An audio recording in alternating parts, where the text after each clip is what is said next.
Welcome back to the Student Hub Live Faculty of Arts and Social Sciences New Curriculum Showcase. We're now going to focus on DD126, Economics in Context, and I'm joined by Paul Anand and Hannah Zimborska to talk about why economics is so exciting. And I've asked you to bring a selection of things along to the studio today to guide our discussion. But firstly, why are students interested in economics in the first place? To me, economics is all around us. I feel that to understand what's happening in the world, you need to understand economics. So by learning about economics, you get empowered to learn what's going on in the world. And Paul, why do you see students being so interested in economics? Well, there are lots of reasons. Actually, at this point, we were going to look at the word cloud, weren't we, I think? Yes, we can. We're going to ask students what they thought economics was all about. We I don't know have. if that's So our possible. challenge to you at home is, what do you think economics is about? Now, we've got two word clouds here. What you need to do to fill these in is you can choose one or two or three things, but if you don't put three things in each box, it won't submit. So put one, two or three things in, and if there's nothing you can think of, just put a full stop and your results will submit. First question is, what do you think economics is about? And the second question is, what jobs or careers are you interested in pursuing in the future? Now, that can be anything, because we're looking at all sorts of curriculum today. But again, just thinking about what you'd like to do in the future. And that might be, again, one, two or three things. But just make sure that you put something in all the boxes. Otherwise, the results will send.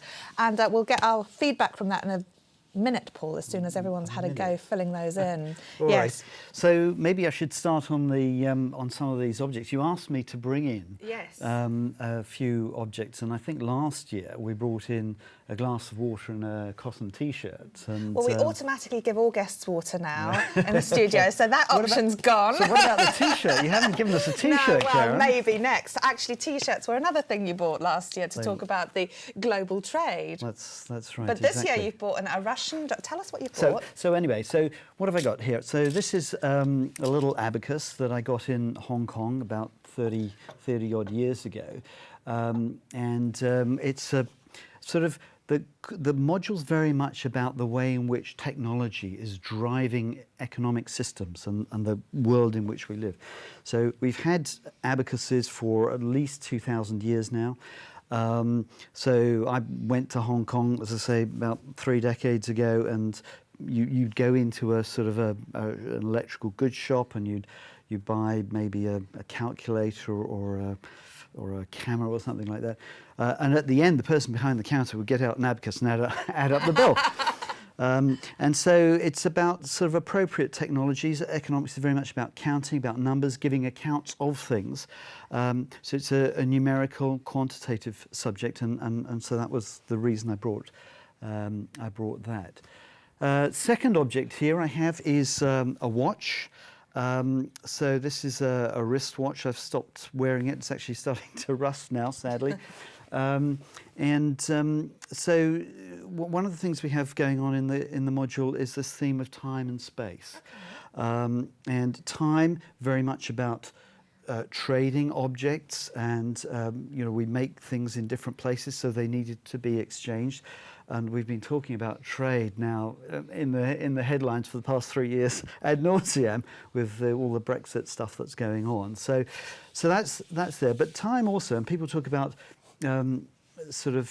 time being money and the opportunity cost of things, and if you can make things, more quickly, then you can make them more successfully and at a lower cost, and so on. So there's that theme of time and space going on. So that was the second thing. Do we have any? We do. We've got people have been filling those in very diligently. So first one, let's take a look and see what you had to say. What do you think economics is about?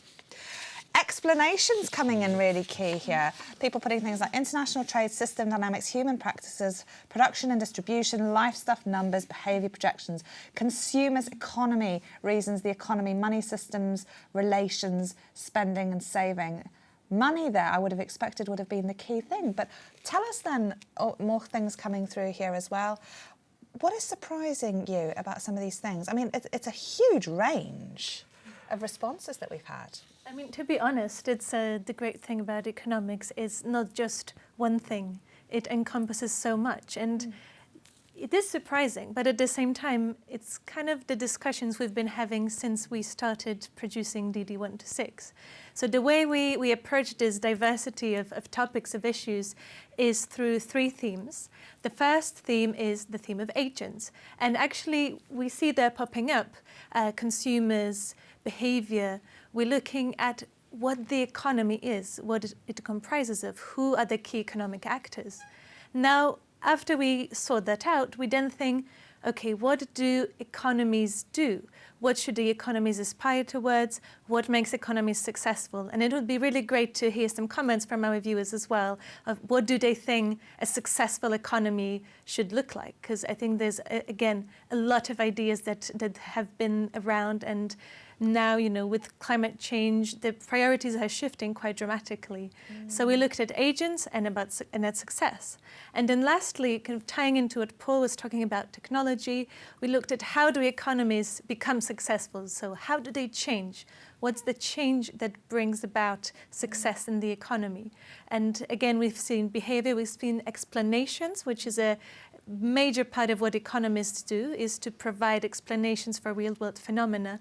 So it's fantastic to see that we are thinking really line in line with our viewers, and I think that's shaping up to be a great module as well. Yeah, excellent. We'll have a look and see what jobs people are interested in the future. But as Hannah said, what do you think a successful economy looks like? We've seen in the news this week, last week I think it was, that New Zealand has driven a budget based on welfare. So there are all these different metrics that people might view in terms of these successful criteria for an economy. So let us know what you think is important in that chat. I know there have been some very interesting discussions today. Well, let's see what jobs people were interested in, which was the other question that you wanted to know. So what jobs are you interested in pursuing in the future? Teaching, lots of interesting things: civil servant, forensic psychology, education editor, analytics, economist, academic, subjects of psychology, armed forces and accountancy. Now, how would economics then relate to some of these areas? Some have relationships, some don't, and equally some students might not be interested in economics at all, but just watch it. I think there's something you wanted to talk about, which I picked up there. So something that maybe obviously doesn't relate to economics. I saw armed forces over there. And I remember we had discussions about, you know, the role of war, of government, and the economic impact of these. So maybe you want to bring it up right that's now. a good point. So to come back to some of these objects, and maybe we'll come back to the jobs in a second. So what else is on the table? Our large format camera comes from, it's a replica of something that was produced in the early 1800s. Then we've got a novel. I brought along the Sympathizer by Viet Nguyen, I think. Can't pronounce the name, but about which is a great novel actually, about the American-Vietnam War. But also I brought it along because it emphasised the kind of the importance of war and government on economic activity. And so, you know, about 100 years ago, the turn of the 1900s, sort of the UK government was spending maybe between 10 and 15% of national income, and so it was quite a small player. So now we've had a couple of world wars. Government expenditure spikes hugely during those periods of time, and now most high-income countries, government expenditure is somewhere between 30 and 50%. Of national income. And in this country, we're spending that mainly on things like health through the National Health Service, education and social protection in the form of pensions and other expenditures. So that's quite a big part of the of economic activity. This thing here is a plane ticket. I brought that. So some of these other objects relate not just to technology and markets, but also to government activity and involvement in economies. The plane ticket reminds me of the kind of process of deregulation that took place in America and in the UK, starting in the back of the sort of 1970s, I guess. Up until that point, airlines were highly regulated, and there have been regulations growing from about the 1920s.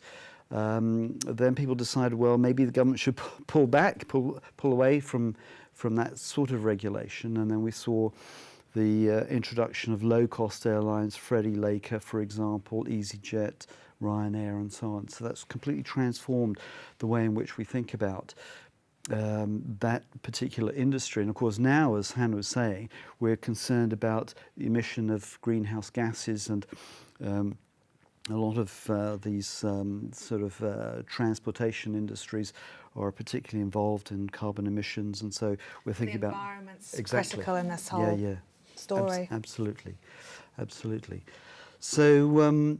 So that's some of the themes that we have. There's one more thing that I did want to mention, and that was my mobile phone. We've all got a mobile phone. You don't need You're not to. allowed them in the studio. You don't need to see mine. You've seen them all before. But the thing is that all of these objects would not exist without economic markets. And the Russian doll, which is hiding behind. Oh, I didn't mention the Russian No. doll. Well, that's just.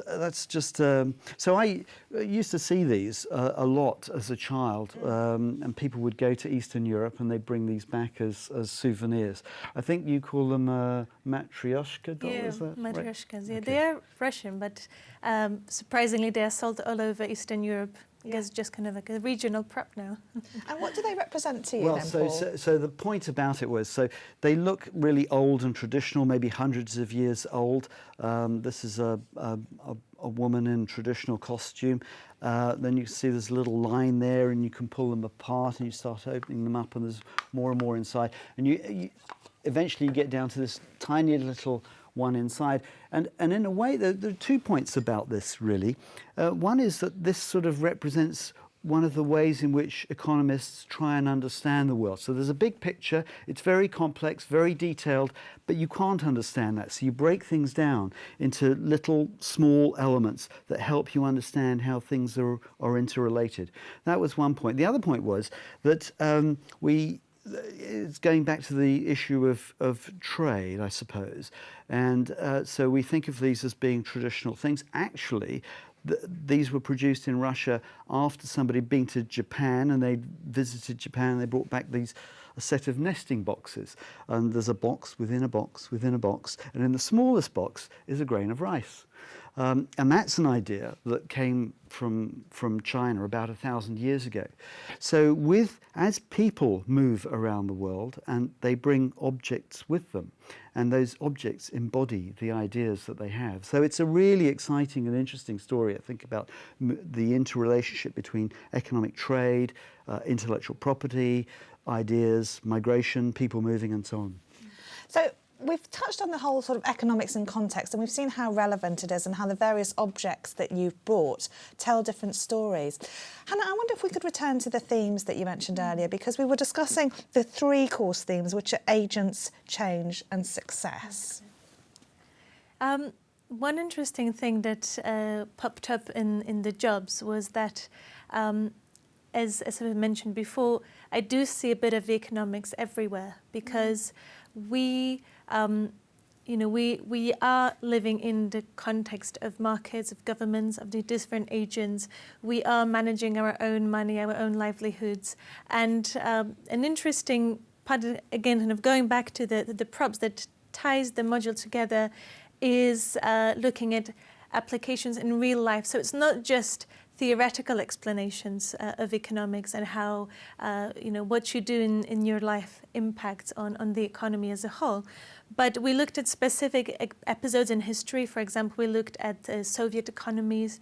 We look at the case of China. We look at public institutions in the UK, like the NHS. So we take a really broad spectrum of elements of our daily life, both today and in history, and we try to show you bit by bit how different elements of economics fit into these topics. So the themes are everywhere, but at the same time you can unpack them bit by bit as you go through the module. Brilliant. Now, it relates to various different areas and different qualifications as well, this module, so it'll tie into a variety of different pathways for students. We've got economy and maths, we've got PPE, and economy and business as well. Paul, do you want to briefly talk us through how this links in with those other qualifications, DD126? Yeah, well, I think you've given the main story there. And the interesting thing about economics is that it sits at the heart of a number of different professions, and we saw a variety there on the word cloud that people were interested in. So people who are interested, for example, in going into banking and finance, might be interested in doing an award in maths and economics, for example. But also, I mean, people are using quantitative economics even in areas like marketing as well these days to forecast where demand for a particular set of products is going to be. So there's economics and maths. There's also PPE, which has been a sort of an... Politics, philosophy and economics, That's right. So politics, philosophy and economics has been a big growth area for our students in recent years. And it's an important sort of pathway into working for places like central government, civil servants. It's a good training for civil servants. It gives you a background to some of the sort of quantitative economic issues, but also sets them in a sort of a more political context that even draws on sort of some of the philosophical ideas as well. And it's useful to have that sort of background. And then finally, of course, there's a big stream of students who come to us from the business schools. And they're interested typically in understanding economics so that they can appreciate the kind of environments and backgrounds that they need to know about when they're thinking about company corporate strategy and where a company's going to go in years to come. So there's a few interesting pathways for students there, I think. Brilliant.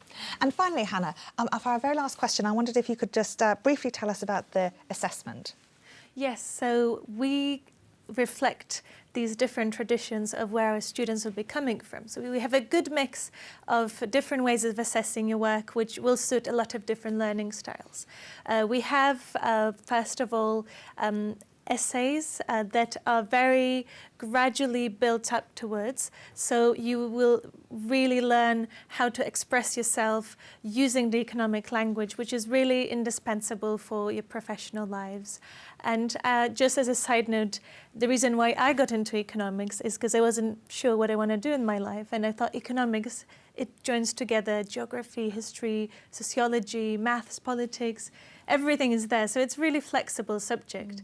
So in addition to essays, we also have a partially seen exam, which it may sound scary, but don't be scared. It's partially seen, so you will get a chance to prepare a few of the questions in advance. And it's a great training because actually more and more employers are doing exams as part of the recruitment process. So we really want you to get eased into it, and rather than finish your degree and go straight for recruitment, we will give you a very light touch preparation to give you these skills for your studies, but also for your life to come. Brilliant. And it's a great opportunity to have the experience of doing an exam before the grades really matter and make up part of your degree classification as well. That's been such an interesting session. Thank you so much, Paul and Hannah. And I'm sure the students are going to find that really, really interesting as well. We've now got a short video, which is an introduction to DD123, Environment and Society. And then our next session is moving up to level 3. We're going to look at DD126, Modern Political Ideas. So join me for that next session very soon.